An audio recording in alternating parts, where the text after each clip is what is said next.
Herkese merhaba. Hayatım Örgü Motifistan'a hoş geldiniz. Bugün sizlerle görmüş olduğunuz bu örnekli roba çalışmasını yapacağız. Roba çalışmasını dilerseniz hırka veya bluz çalışması, isterseniz de yelek çalışmasında değerlendirebilirsiniz. Bunu yaparken ben Alize'nin Süperlana Klasik iplerini kullandım. Ayrıca 3,5 ve 4 milimetre olmak üzere 2 tane tığ numarasıyla ördüm. Sizlere kademeli olarak tığları nasıl değiştirdiğimizi videonun içerisinde anlatıyor olacağım. Şimdi sizler farklı iplerle de roba çalışmamızı yapabilirsiniz. Özellikle Alize'nin Cotton Gold ipleriyle çalışırsanız burada yakada başladığımız sayıları yine aynı şekilde başlayabilirsiniz. Evet, hazırsanız ve hemen aşağıdaki abone ol butonuna bastıysanız hemen yapımına başlayalım. Robamıza başlarken örnek çalışması için Alize'nin Süperlana Klasik ipini kullanıyorum. Yine 3,5 milimetre tığ ile başlayacağım. Şöyle tığıma bir ilmek attım. 1, 2, 3 zincir çektim. Zincirlerimi çok sıkı çekmiyorum. Hemen bir ip aldım. İlk zincirin içine battım. Buradan bir ilmek aldım. İlkinden tek, ikisini birlikte ve ikisini birlikte bu şekilde bir trabzan yaptım.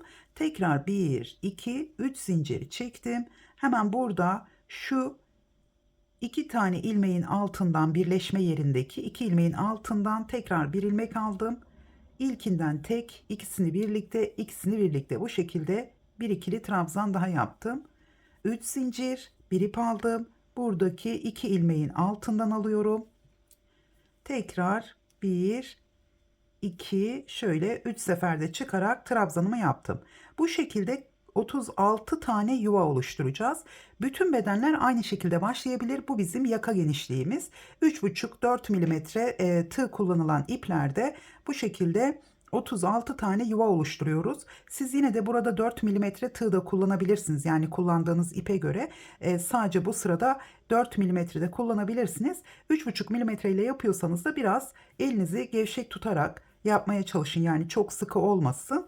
Evet, şimdi 36 tane bu şekilde boşluğumu ya da bademimi oluşturup tekrar geliyorum.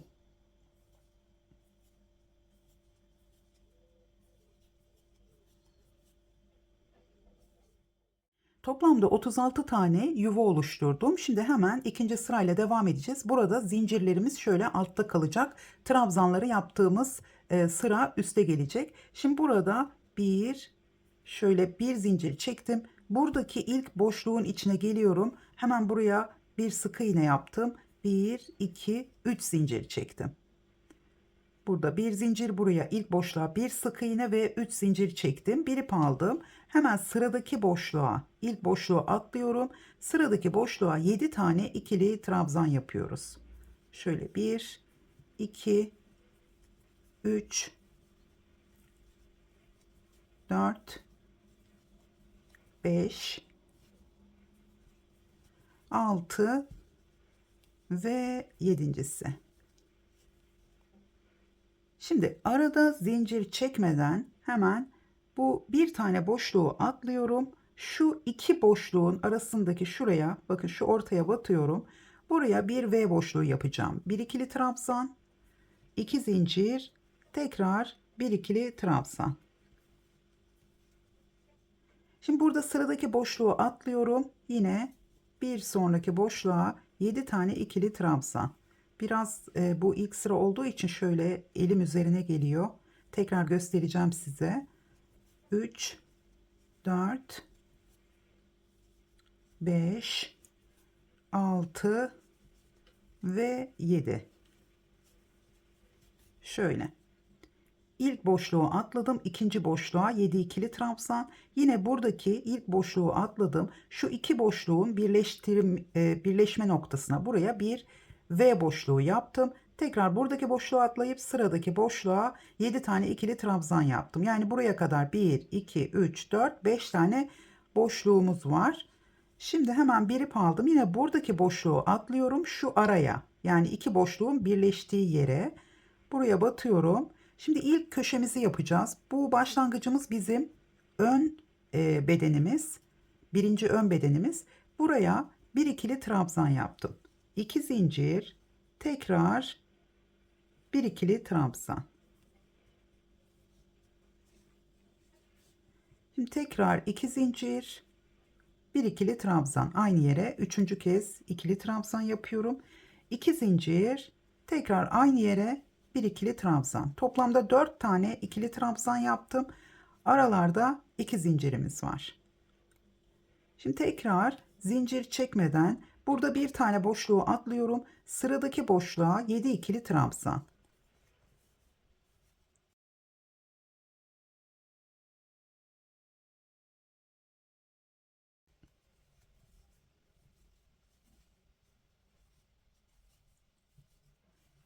Şöyle 6 ve 7. ikili trabzanımı yaptım. Aynı şekilde devam ediyoruz. Bir tane boşluğu atlıyorum. Şu iki boşluğun araya. Bakın buraya birleştirme yerine yine bir V boşluğu yapıyorum. Arada 2 zincirimiz var. Tekrar aynı yere bir ikili trabzan. Şimdi kolumuzun olduğu yerdeyiz. Yine bu hemen yanındaki boşluğu atlıyorum.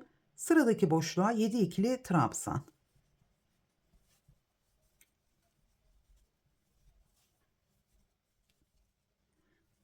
Evet, tekrar burada sıradaki boşluğu atlıyorum. Bu iki boşluğun şu araya yine köşe yapacağız.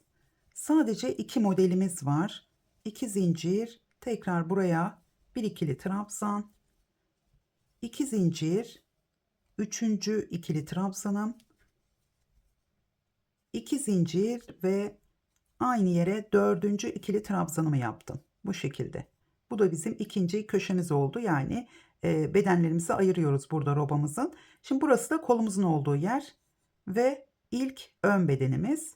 Hemen devam ediyorum. Şimdi ön bedenimizde iki tane olduğu için iki önün toplamı 4 model yapıyor. 4 tane modelimiz olacak. Yine buradaki ilk boşluğu atlıyorum. İkinci boşluğa köşelerden sonra yelpaze ile devam ediyoruz ve boşluğumuz yok. Buraya 7 tane ikili trabzan yapıyorum. 3, 4, 5, 6 ve 7. Yine sıradaki 2 tane boşluğun hemen şu araya birleştirme yerine batıyorum. Buraya bir V boşluğu yapacağım. Hemen bir ikili trabzan, 2 zincir, tekrar bir ikili trabzan.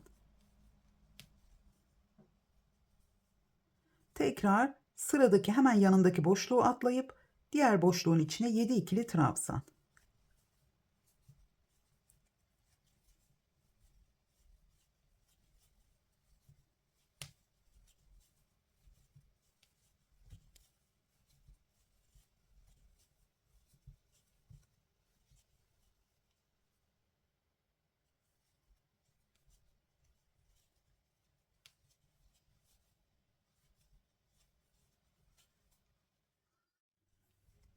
Evet, şöyle 7. ikili trabzanımı yaptım.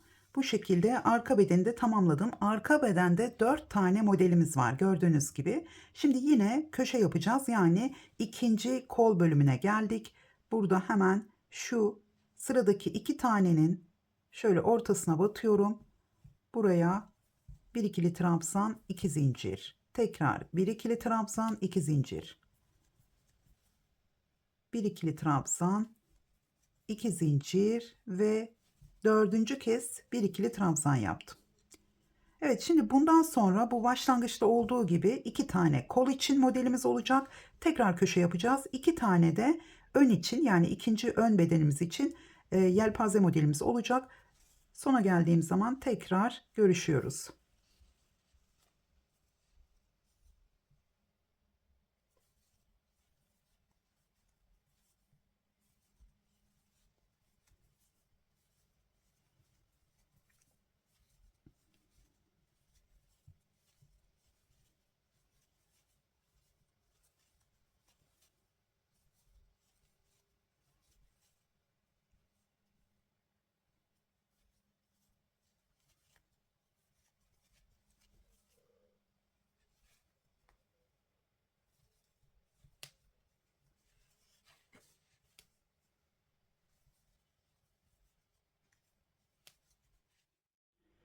Evet, ilk sırayı tamamladım. Gördüğünüz gibi robamızın ayrımlarını yapmış olduk. Şimdi hemen şöyle göstermek istiyorum. Sonda bir tane boşluğumuz artıyor. Bu son yelpaze modelimizi yaptıktan sonra buraya da bir zincir çektim. Bir tane ikili trabzan yaptım. Evet, şimdi ikinci sırayla devam edelim. Tekrar 1, 2, 3 zincir çektim. Zincirlerimi çok sıkı çekmiyorum. Hemen şöyle terse döndüm. Şimdi burada başlangıçta ilk bu zincirli trabzanımızın şu ilk ilmeğinin içine şöyle kenardan girmiyorum. Çok ilmeğimiz açılmasın diye alttaki bir kat ilmekten batıyorum. Bu şekilde buraya 2 tane yarım ikili trabzan yapacağım. Şöyle 2 zincirimizle beraber burada 3 tane trabzanımız oldu. Hepsini birlikte topladım. 1, 2, 3 zincir çektim. Şimdi burada sayıyorum. 1, 2, 3, 4. trabzanın üzerine bir ikili trabzan. Tekrar 1, 2, 3 zincir. Şimdi buradaki V boşluğunun içine 3 tane yarım ikili trabzan yapıyoruz. Şöyle biraz uzatarak yapıyorum. 2 ve üçüncüsü. Hepsini birlikte topladım ve 3 zincir. Tekrar aynı yere 3 yarım ikili trabzan. 2, şöyle ilk ikisini alıyorum, diğerini tığda bırakıyorum ve üçüncüsü. Hepsini birlikte topladım. Bu sırada hep zincirlerimiz 3 tane olacak. Aralarda da bu trabzanlarımızın arasında da 1, 2, 3, 4. trabzanın üzerine yine alttan biraz batarak buraya trabzan yapıyorum. Çok boşluğumuz büyük olmasın diye. Tekrar 3 zincir. Şimdi burada köşemizin olduğu yere geldim. Hemen buradaki ilk boşluğun içine 3 tane yarım ikili trabzan. Şöyle üçüncüsü. Hepsini birlikte topladım. 1, 2, 3 zincir. Şöyle biraz kaydırdım. Aynı yere 3 yarım ikili trabzan daha yapıyorum. Ve üçüncüsü. Hepsini birlikte topladım. Şimdi aradaki ikinci boşluğun içine 3 zincir çektim. Sadece bir tane ikili trabzan yapıyorum. Tekrar 3 zincir. Sıradaki V boşluğunun içine yine 3 yarım ikili trabzan. Köşelerde şaşırabilirsiniz. Mutlaka işaretleyici kullanın. Gerçekten köşeleri atlayabiliyorsunuz. Çünkü bir sıra arttırma yaparken bir sıra arttırma yapmıyoruz. O yüzden şaşırabilirsiniz. Burada ben birkaç sıra ilerledikten sonra, yani şurada hemen köşenin olduğu ortaya bir tane işaretleyici koyarsanız daha rahat olur. Tekrar ikinci V boşluğunun içine 3 yarım ikili trabzan yapıyorum. Evet, köşemiz bu şekilde oldu. Dönüşlerimiz. Şimdi tekrar 3 zincir, 4. trabzanın üzerine bir ikili trabzan. Tekrar 3 zincir, V boşluğunun içine 3 yarım ikili trabzan. Kolun olduğu yerdeyiz şu anda. Hepsini birlikte topladım. Yine arada 3 zincirimiz var. Aynı yere 3 yarım ikili trabzan. 2 ve üçüncüsü. Tekrar 3 zincir. 1, 2, 3, 4. trabzanın üzerine bir ikili trabzan. 3 zincir. Yine dönüşlerimizin olduğu yere geldim. İlk boşluğun içine 3 yarım ikili trabzan. Artık son kez gösteriyorum. Tekrar 3 zincir. Aynı yere 3 yarım ikili trabzan. Burada 3 tane boşluğumuz var. İlkine bu şekilde yapıyoruz. 1, 2, 3 zincir. Hemen ortadaki boşluğa bir ikili trabzan. Tekrar 3 zincirle devam ediyoruz. Yine buraya aynı şekilde 3 yarım ikili trabzan, 3 zincir, 3 yarım ikili trabzan, 3 zincir, 4. trabzanın üzerine yine bir ikili trabzan şeklinde devam ediyoruz. Şöyle hemen bakalım. Evet, bu şekilde sırayı tamamlıyoruz.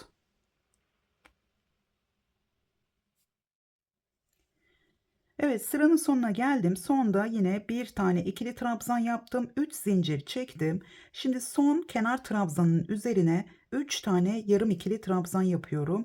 Hemen şöyle ilk ikisini aldım. Diğerini tığda bıraktım. İkincisi ve üçüncüsü. Hepsini birlikte topladım. Tekrar 1, 2, 3 zincirle yeni sıraya başlıyoruz. Hemen şöyle terse dönelim. Şimdi burada 3 tane ikili trabzan yapacağım. Şimdi buraya yaptığımız zaman ya da şuraya yaptığınız zaman büyük bir boşluk oluyor. O yüzden bu 3 zincirin şu ilkinin içine batıyorum. Buraya 3 tane ikili trabzan yapacağım. Aynı zincirin içine şöyle 2 ve üçüncüsü. Burada yarım yelpaze modeliyle başlıyoruz. Kenardaki zincirimizle beraber 4 tane trabzanımız oldu. Şimdi hemen şöyle zincir çekmeden bu tek trabzanın üzerine bir ikili trabzan, 2 zincir, tekrar bir ikili trabzanla V boşluğu yapıyoruz. Bir ip aldım. Yine zincir çekmeden buradaki 3 zincir boşluğuna 7 tane ikili trabzan. Evet, 2 sıra daha birlikte yapacağız. Yani bu sıradan sonra, çünkü modelimizi 2 defa kurmuş oluyoruz. Şöyle 4, 5, 6 ve 7. Şimdi tekrar aradaki tek trabzanımızın üzerine zincir çekmeden buraya geliyorum. Bir V boşluğu yapıyorum. Bir ikili trabzan, 2 zincir, tekrar bir ikili trabzan. Köşenin olduğu yere geldim. Şimdi buradaki ilk 3 zincir boşluğuna yine 7 tane ikili trabzan yapıyorum.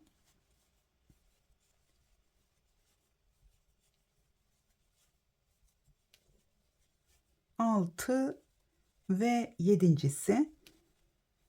Şimdi burada köşede bir tane tek trabzanımız var. Şimdi işaretleyiciyi bu yüzden takmanızı öneriyorum. Çünkü her modelin arasında tek trabzan var. Köşede de tek trabzanımız var. O yüzden bu sırada köşede arttırma yapıyoruz. Bu arttırmayı unutmamak için mutlaka işaretleyici takın. Şimdi buraya yine zincir çekmeden 4 tane ikili trabzan yapacağız. Aralarda 2 zincirimiz olacak. Yani ilk sırada yaptığımız gibi 2 zincir, 1 ikili trabzan. Tekrar 2 zincir. Şöyle 3. ikili trabzanımı yapıyorum. 2 zincir ve 4. trabzanım. Evet, yine köşede arttırmamızı yapmış olduk. Şimdi bundan sonra zincir çekmeden hemen 3 zincir boşluğuna 7 tane ikili trabzan. Yine zincir çekmeden tek trabzanın üzerine de bir tane V boşluğu yaparak devam edeceğiz. Bakın bu şekilde köşelere geldiğiniz zaman şurada şu köşeliğe geldiğimiz zaman buradaki tek trabzanın üzerine şimdi son yapmış olduğumuz gibi yine arttırma yapıyoruz. Evet, sırayı tamamlayıp tekrar geliyorum.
Üçüncü sırayı tamamladım. Dördüncü sırayla devam ediyoruz. Hemen şöyle kaldığımız yerden.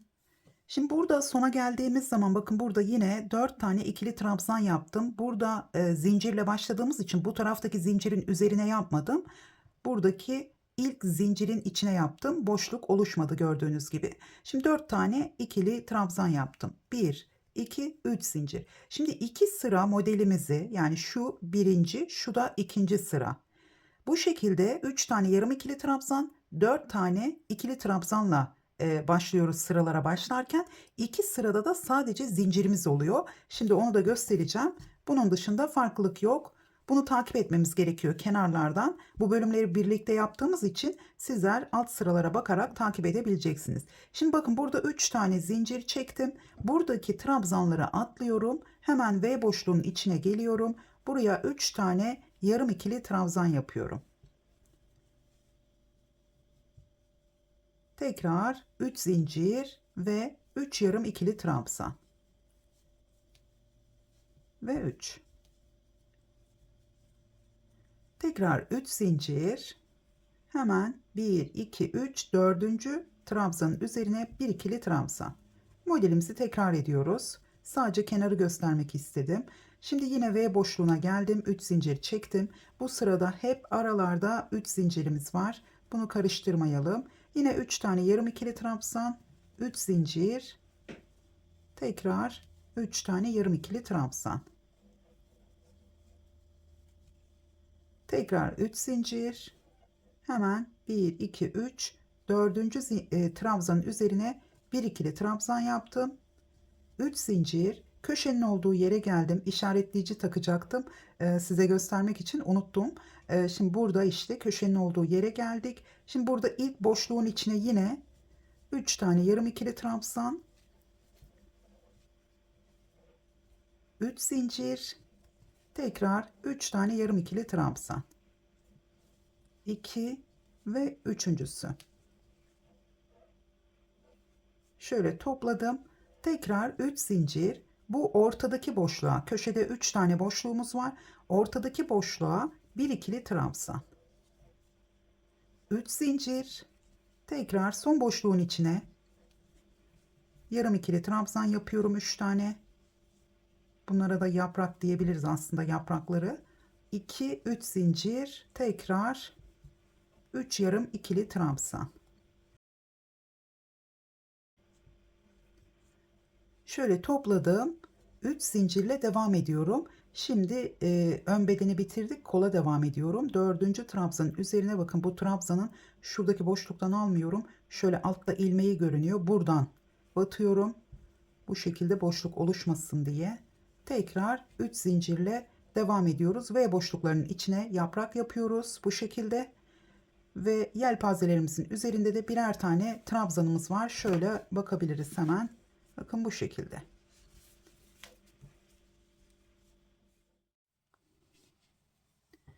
Evet. 4. sırayı tamamladım. Şimdi sona geldiğimiz zaman sonda hemen bir tane ikili trabzan yapıyorum. Şimdi son yapmış olduğumuz 2 sırada gördüğünüz gibi burada 3 tane yarım ikili trabzan, burada da 4 tane trabzanla bitirdik. Şimdi 2 sırayı kenarda sadece bir tane ikili trabzanla bitirip başlıyoruz. Şimdi 5. sıraya başlarken yine 3 zincir çektim. Şöyle döndüm. Direkt buradaki 3 zincir boşluğuna 7 ikili trabzan yapıyorum. Şöyle 2, 3, 4, 5, 6 ve 7. Şimdi zincir çekmeden tek trabzanın üzerine hemen bir V boşluğu yapacağım. Arada 2 zincirimiz var. Tekrar bir ikili trabzan. Tekrar zincir çekmeden 3 zincir boşluğuna 7 ikili trabzan. Artık alt sıradan rahatlıkla takip edebilirsiniz. Sadece burada kenardaki tek trabzan sıralarını tamamlıyorum. Yani kenarlarda 4 sırada bir tekrar ediyoruz. Modeli 2 sırada bir tekrar ediyoruz. 2, 4, 5, şöyle 6 ve 7. Tekrar hemen sıradaki trabzan üzerine bir V boşluğu. Şöyle kol ayrımının olduğu yere geleceğim. Tekrar sıradaki 3 zincir boşluğuna 7 ikili trabzan.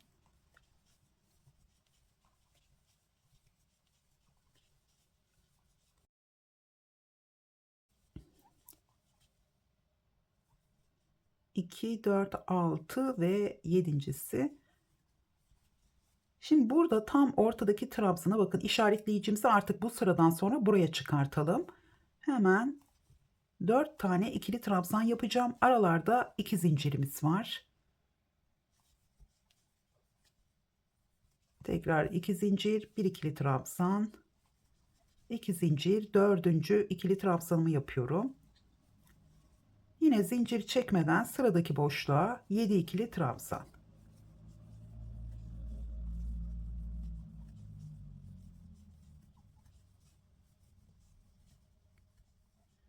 Evet, şöyle 7. ikili trabzanımı yaptım. Gördüğünüz gibi her iki sırada bir bu ayrımlarımız bu şekilde oluyor. İşaretleyicimizi buraya getirelim. Çünkü bu tek trabzanların olduğu yerde yine V boşluğu yaparak geçebilirsiniz. Bunu şaşırmayalım. Şimdi hemen şöyle robamıza bakalım. Artık devam etmeyeceğim. Alt sıradan takip edebilirsiniz. Şimdi kenarlarda gördüğünüz gibi iki sıra bu şekilde, iki sıra tek trabzanımız var. Şimdi robamızı şöyle katlıyorum. Göğsünüzden toplam ölçünüzü alın. Şimdi bu toplam ölçüyü aldıktan sonra hemen şurada size ölçerek de göstereceğim. Şimdi burada bakın şu ölçümüz 27-28 santimetre. Burası sizin istediğiniz göğüs ölçüsüne ulaşıncaya kadar sıralar eklemeye devam ediyorsunuz. Yani ben 50 santimetre yapacaksam, 50 artı 50 100 santimetre yapacaksam burayı ölçtüğüm zaman 50 santimetre olacak. Sadece şurada bakın kolun yüksekliğini, kol evinin yüksekliğini ayarlarken bakın burası 8 santimetre.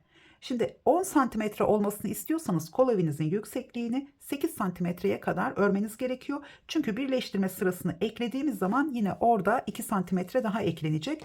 O yüzden kolun yüksekliğini ayarlarken 2 santimetre eksik yapıyoruz. İkisi birbirine paralel olarak ilerliyor. Bu roba birazcık buradaki kol evinin yüksekliği daha düz ilerliyor. Yani robalara göre şöyle eğimli ilerlemiyor, daha düz ilerliyor. Dolayısıyla bu robayla hırka değil yelek yapmak için de çok elverişli. Şimdi ben birkaç sıra daha öreceğim model sırası. Daha sonra hem ölçüleri tekrar vereceğim hem de beden birleştirmesini göstermek için tekrar geliyorum. Evet, ben bir model sırası daha ekledim ve şimdi tekrar ölçüleri vermek istiyorum. Bu örnek çalışması olduğu için sizler tabii ki aynı şekilde ölçerek ilerlemeniz gerekiyor. Şimdi burada kol evinin yüksekliği 8 santimetreydi. Şöyle 12-13 santimetreye ulaşmış. Şöyle bedenin genişliği de hemen şöyle yapalım. 34 santimetre olmuş. Yani bu aslında XS bedene uygun şu anda. 38 beden için 2 veya 4 sıra daha eklemeniz gerekiyor. Şimdi burada kol evinin yüksekliği 12 santimetre. 2 sıra daha eklediğimiz zaman 14, 16 santimetre olduğu zaman birleştirme yapabilirsiniz. Çünkü 2 santimetrede birleştirdikten sonra eklenecek. O yüzden 16-17 santimetre 38 beden için yeterli. Şimdi hemen şöyle birleştirmeyle devam edelim. Ben burada sıramı tamamladıktan sonra şu son sırada da şöyle ters yüzden ilerliyoruz. Burada kol ayrımının olduğu yere kadar ördüm. Hemen birleştirmeyle devam edeceğiz. Şimdi yapraklarımızın olduğu sıradayız. Burada yapraklarımızı yaptıktan sonra 3 zincir. Şimdi kol ayrımının olduğu yerdeyim. Hemen ortadaki boşluğa, burada 3 tane boşluğumuz var. Buraya bir ikili trabzan yapıyorum. Şimdi hemen şöyle söylemeyi de unuttum. Bu son 2 model sırasında tığ numaramı yarım milimetre daha büyük kullandım. Şimdi bu ip yünlü bir ip olduğu için buhar ütüsü yapacağız ve o zaman da biraz daha büyüyecek. O yüzden başlangıcını ben örnek çalışması olduğu için 3,5 milimetre ile başladım denemek için, ama eğer eliniz sıkıysa 3,5 milimetre değil 4 milimetre ile başlayıp burada da bedeninizin ölçüsüne ulaşabilmek için, çünkü kol evinin yüksekliği yeterli olabilir, beden genişliğinizde 1-2 santimetre eksik olabilir. O zaman hemen bunu zaten tam birleştirme sırasına gelmeden önce de zaman zaman düzeltip zaten ölçmemiz gerekiyor. Burada son 2 model sırasını, 4 model sırasını ya da 4 sırayı yarım milimetre birleştirmeden önce tığ numaranızı büyütürseniz biraz daha birleştirme yerine kadar burada bedeninizi genişletmiş olursunuz. Bu şekilde tığ teknikleri gerçekten yardımcı oluyor. Şimdi evet, son yaprağımı yaptıktan sonra burada her zamanki gibi ortadaki boşluğa bir tane ikili trabzan yaptım. 3 zincir çekip tekrar 3 zincir ve şimdi ters yüzden birleştirme ile devam ediyorum. Şöyle katlıyorum. Burada arka bedenin olduğu yerde yine ortadaki bu ikinci boşluğa bir ikili trabzan yapıyorum. Tekrar 3 zincir. Hemen buradan devam ediyorum. Şimdi burada hemen şu sıradaki boşluğa yine yapraklarımızı yapacağız. Şöyle 3 tane yarım ikili trabzan, 3 zincir, tekrar 3 yarım ikili trabzan. Tekrar 3 zincir. Birleştirmeyi her zaman bu sırada yapıyoruz. Yani yelpaze sırasını bitirip yapraklı sıramıza başladığımız zaman şöyle dördüncü trabzanın üzerine bir ikili trabzan yaptım. Modelimizi devam ettiriyoruz. Hemen buraya bakalım. Burası bu şekilde görünüyor. Evet, şimdi ben yine beden ayrımının olduğu yere kadar, yani diğer kolumuzun olduğu yere kadar tamamlayacağım. Hemen orada da göstereceğim tekrar.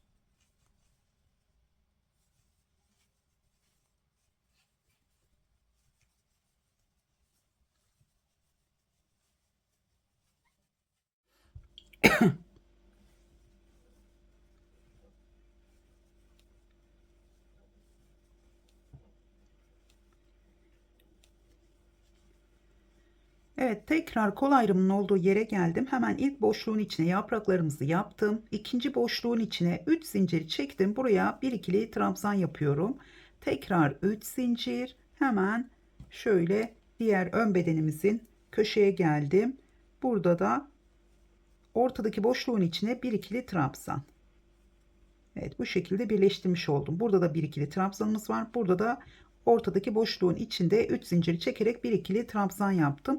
Tekrar 3 zincir, hemen sıradaki boşluğa bir tane şöyle yaprağımızı yapalım. Tekrar 3 zincir ve yine 3 yarım ikili trabzan.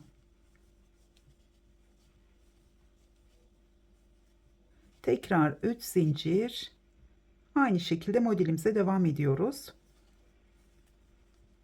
Şimdi ikinci sırayı da göstereceğim. Çünkü bu birleştirme yerlerinde modele nasıl devam ettiğimizi görmeniz için.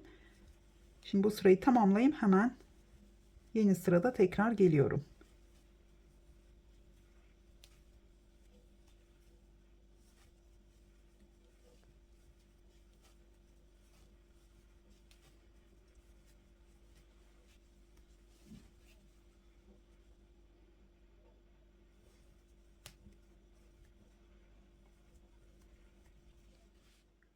Birleştirme sıramızı tamamladım ve yeni sıraya başladım. Yine kol altının olduğu yere kadar geldim. Bakın buradayım. Şimdi burada nasıl devam edeceğimizi göstereceğim. Şöyle hemen tekrar birleştirdikten sonra da göstereyim. Çünkü ön yüze dönmüş olduk. Ters yüzden birleştirdik. Hemen buradan devam edelim. Evet, şimdi burada 3 zincir boşluğuna 7 tane ikili trabzanımızı yaptım. Daha sonra bakın burada bir ikili trabzanımız, 3 zincirimiz, tekrar 3 zincirimiz var. Buraya atlayacağız. Hemen bir ip aldım. Burada şimdi kol altında trabzanımızı biraz daha uzatarak yapacağım. Yani 3 kere de çıkarak yapacağım sadece bu sıra için, ya da 1-2 sıra sadece burada o şekilde devam edebilirsiniz.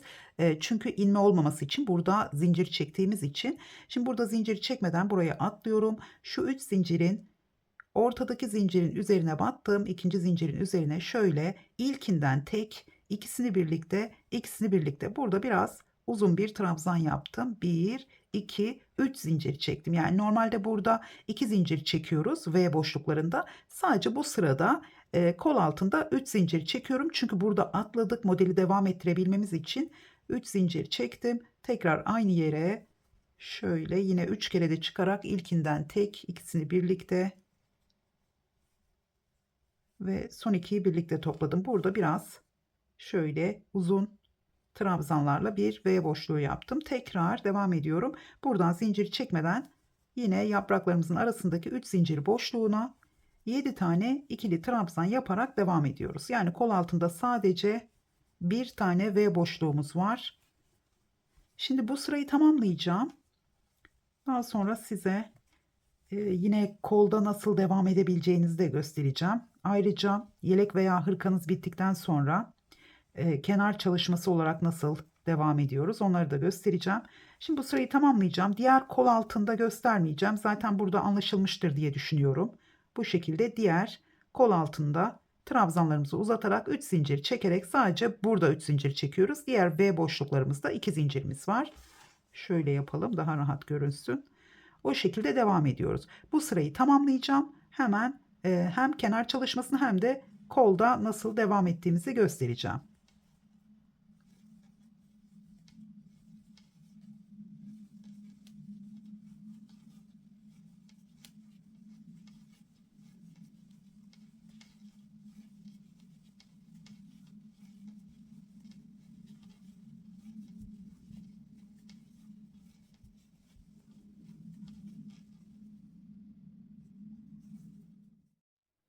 Son sırayı tamamladım. Bundan sonra aynı şekilde devam edeceğiz. Sadece artık arttırma köşelerimiz olmayacak. Kol altında modele yine V boşluklarının içine yeni sırada yapraklar yaparak devam edeceğiz. Dediğim gibi tığınızı burada 4 milimetre ile başlayıp burada 4,5'a değiştirip daha sonra 4,5'la devam edebilirsiniz.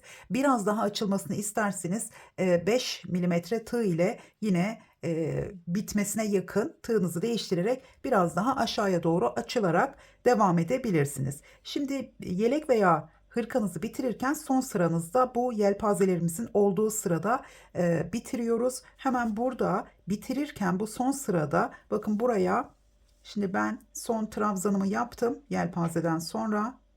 Son ikili trabzanımı yaptım. Şu kenarda nasıl devam edeceğimizi göstereceğim. Bu da biraz daha pay vermiş olacak aslında. Yani bizim ölçümüze, genişliğe.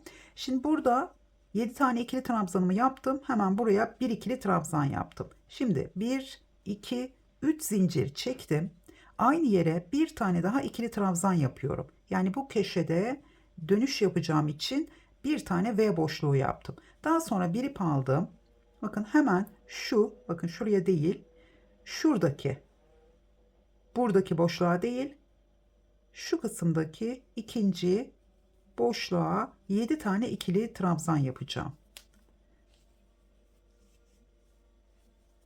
Şöyle 2, 3, 4, 5, 6, 7. Yani ikinci yatay trabzanımızın üzerine yapmış oldum. Şöyle göstereceğim hemen. Köşede dönüş yapabilmek için bu şekilde yapmış oldum.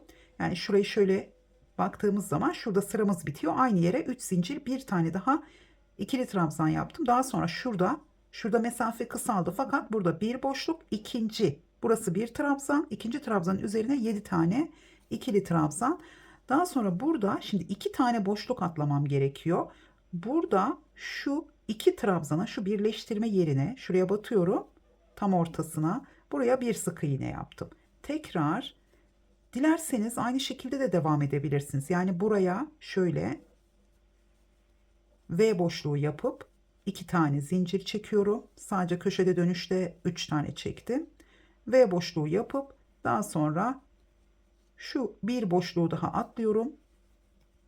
Modelimiz de o şekilde devam ediyor. Yani 3 3 6 tane zinciri atlamış oluyoruz. Yine 7 tane ikili trabzan yapıyorum. Arada sadece 2 trabzanı. Yani dilerseniz sık iğne yapıp da devam edebilirsiniz. Kenarlar buraya göre farklı görünebilir ya da bu şekilde yapabilirsiniz. Bu aradaki V boşluklarını düğme kullanmak isterseniz ilik olarak değerlendirebilirsiniz. Bu da fikir olacaktır size. Gördüğünüz gibi burada 1, 2 tane yatay trabzanımız var. Tam ortasına V boşluğu yaptım. Şöyle 6 ve 7. Şimdi bir kez daha göstereceğim. Şimdi burada şu bir trabzanı atlıyorum. Hemen birleştirme noktasına bir tane V yapacağım. 2 zincir. Tekrar buraya yine bir V boşluğu yaptım. Şimdi bir tane atlıyorum. Şuraya atlayacağım. Şimdi şuraya 7 tane ikili trabzan.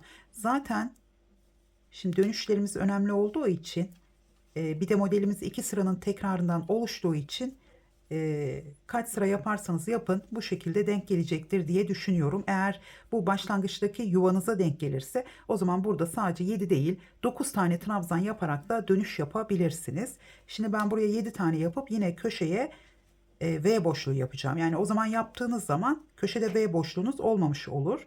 2, 4, 6, 7. Şimdi hemen bu boşluğa dönüş yapacağımız için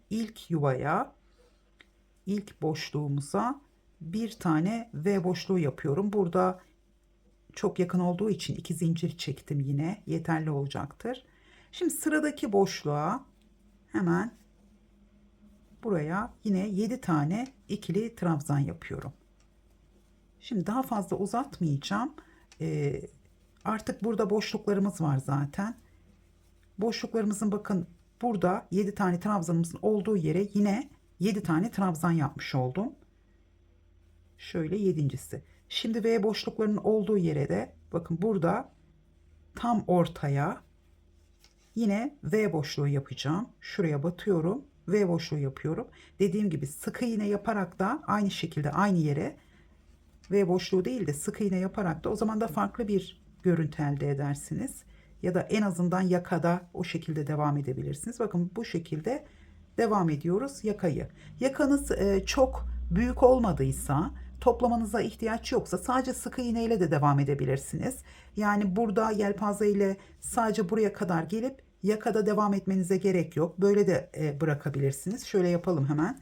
Ya da bu şekilde hoşunuza giderse burada yelpazelerin olduğu yere yelpaze, buraya sık iğne yapabilirsiniz. Yani volanlanma olursa V boşluğu yapmayın. Sık iğne yapabilirsiniz. Ya da aynı yere, şimdi ben burada 3,5'la başladım. 4 milimetre ile ördüğüm için biraz volanlanma olacak gibi görünüyor. Buraya yine V boşluğu, yine bir tane yelpaze. Sonra buraya geldiğiniz zaman yine buraya V boşluğu 3 zincir çekerek yapabilirsiniz. Buradaki 4 taneyi yapmanıza gerek yok. Ya da dediğim gibi sık iğne, yelpaze, sık iğne, yelpaze şeklinde de devam edebilirsiniz. Artık o size kalmış. Dilerseniz bunu yapmadan sadece sık iğne ya da trabzanlar yapabilirsiniz. Kenar çalışmanızı burada hemen şu yaptığımız yerde köşeye sık iğne yaparsınız. Oradan da sık iğne ile tekrar devam edebilirsiniz. Evet, şimdi burası kenar çalışması bu şekilde. Buralara da dediğim gibi yine sık iğne ile devam edebilirsiniz. Ya da hiç bu kenarı yapmadan ölçtünüz, tam oldu. Burada da kenarı sık iğne ile devam edebilirsiniz. Yani bununla devam etmek zorunda değilsiniz. Şimdi burada hemen kol altını göstermek istiyorum hızlıca. Şöyle. Şimdi burada modeli devam ettireceğiz. Nasıl devam ettireceğiz? Şöyle yapalım hemen. Şu ipimi de şuradan keseceğim. Şimdi bu ipimi kestim. Şu kolda göstereceğim. Şimdi burada hemen tığıma bir ilmek atıyorum ve burada tığımı büyük kullanmayacağım. Kol evinizin genişliğine göre biraz toplamasını istiyorum. Çünkü kol evi zaten yeterli genişliğe ulaştığı için isterseniz iki sırayı aynı tığ numarasıyla örüp sonra yarım milimetre küçültebilirsiniz. Şimdi burada şu ortadan başlayacağım. Şimdi bizim ikinci sıra modelimizde burada yelpaze modelimiz var. İkinci sırada yapraklı sıramızın olması gerekiyor. Tam ortaya bu V boşluğunu yaptığımız yere yapraklarımızı yapacağım. Şöyle direkt sık iğne yaptım. Bu sık iğnenin ikinci ilmeğine battım. Buradan ilmeğimi uzattım. Şöyle tığda bırakıyorum, toplamıyorum. 3 tane yarım ikili trabzan yapacağım buraya. İkisini birlikte topladım. Şimdi 3 zincir aynı yere tekrar. Şöyle biraz robamızı çekelim daha rahat görünsün. Şöyle aynı yere tekrar 3 tane yarım ikili trabzan yapıyorum.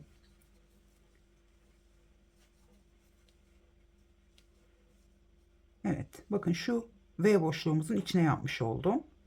Şimdi burada tekrar 1 2 3 zincir çektim. Pardon, yanlış başladım. Hemen şurada tekrar devam edeceğim.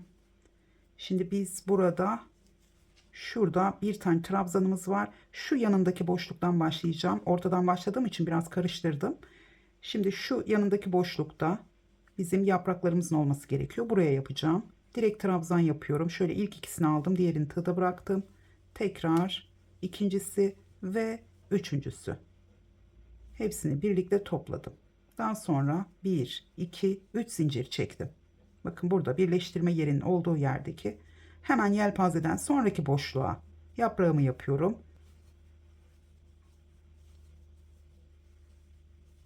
Tekrar üçüncüsünü yaptım. Hepsini birlikte topladım. Şimdi 1, 2, 3 zincir çektim. Buraya geliyorum. Şimdi burayı atlıyorum. Burayı da atlıyorum. Hemen buraya zincirin içine, ben şu anda yatay tuttuğum için burada şöyle ilmeklerin arasından da girebilirsiniz. Ben şimdi araya batacağım. Buraya bir tane ikili trabzan yapacağım. Yine şöyle biraz 3 kere de çıkarak ya da uzatarak yaparsanız iyi olur. Bu ilk iki sırada. 1, yani 2 sıra derken burada da uzatarak yaptım. Burada da uzatarak yapıyorum. Tekrar 3 zincir çektim. Biraz gergin olursa burada zincirlerinizi gevşek olacak şekilde çekin. Sonra buraya geliyorum. Buraya atlıyorum. Buraya geliyorum. Tekrar yaprağımızı yapıyorum. Ve 3 zincir. Burada tığınızı ikinci sıradan itibaren numarasını düşürebilirsiniz. Çünkü bu ilk sırada bu kol altında gerginlik olabilir. Bakın, gerginlik oluşmadı. Dilerseniz yani buralara birer tane trabzan yapabilirsiniz. Yani şu kısımlara, ama ikinci sırada örerken sadece şu trabzanı baz alarak devam edebilirsiniz. Onu da göstereyim hemen. Çünkü çok büyük boşluklarımız oluştuğu için burada şöyle bir zincir çektim. Bir zincir çektikten sonra şuraya atladım. Şu yatay trabzanın olduğu yere bir ikili trabzan yaptım. Tekrar bir zincir, yani burada yine 1 2 3 tane zincirimiz olmuş oldu. Yine bir zincir çektim, buraya geldim. Yani sadece boşluk oluşmasın diye. Bunların üzerine yapmayacağız. Bunu aklınızda tutun. Tekrar şimdi şuradaki yatay trabzana atlıyorum. Hep aralarda bir zincir çekerek 3 tane trabzan yapmış oldum. Yine bir zincir çektim ve yelpazenin hemen yanındaki boşluğa yaprağımı yapıyorum. Bu şekilde daha güzel oldu aslında. Şöyle 3 zincir ve tekrar orada trabzanlarınızı uzatarak yapmayı unutmayın. Ya da 3 kere de çıkarak yapın. Evet, hepsini birlikte topladım. Tekrar 3 zincir çektim ve 1 2 3 4. trabzan üzerine bir ikili trabzan modelimi devam ettiriyorum. Şimdi şuraya hemen bakalım. Gördüğünüz gibi bu şekilde daha iyi oldu. Çünkü burada çok büyük boşluk oluştu. Şimdi ikinci sıramızı yaparken burada yelpazemiz olacak. Burada V boşluğumuz olacak. Yani bunları atlayacağız. Çünkü burada yelpazemizi zaten 7 tane ikili trabzan yapınca ortaya geliyoruz. Burada yine biraz gerginlik oluşursa burada yapmış olduğumuz gibi 3 tane zincir çekerek bir seferlik 3 tane zincir çekerek bir V boşluğu tam ortaya yapabilirsiniz. Şu trabzanların üzerine hiçbir işlem yapmayacağız. Şimdi artık zaten modelimizi biliyorsunuz. Ben burada devam etmeyeceğim. Başladığımız yere geldiğimiz zaman yine kaydırmayla birleştireceğiz. Ya da bu sırayı tamamlayayım. Orada da başlangıcı göstereyim. Daha sonra artık bitirelim.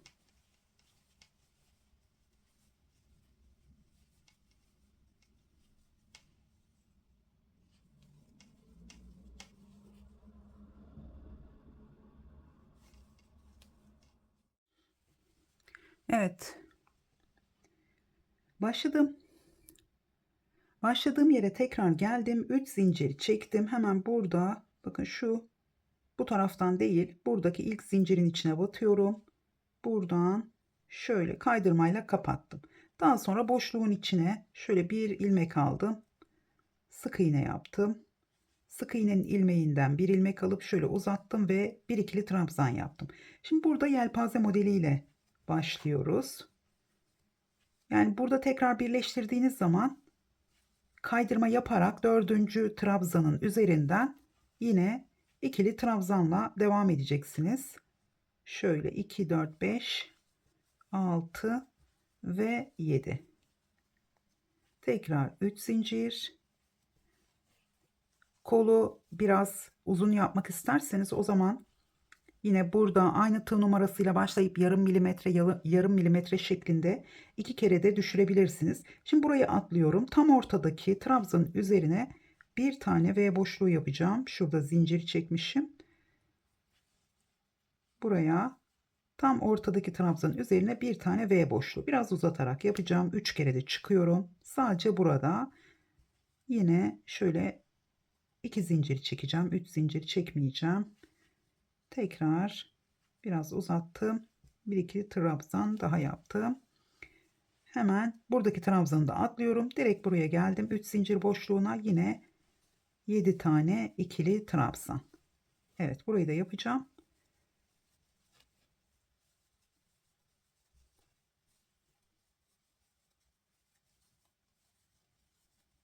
Şöyle yedincisi.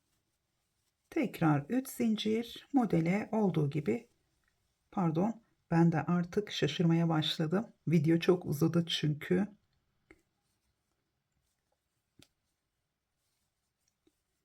Evet, şöyle 7. ikili trabzanımı yaptım. Yine tek trabzanın üzerine V boşluğu yapıyorum.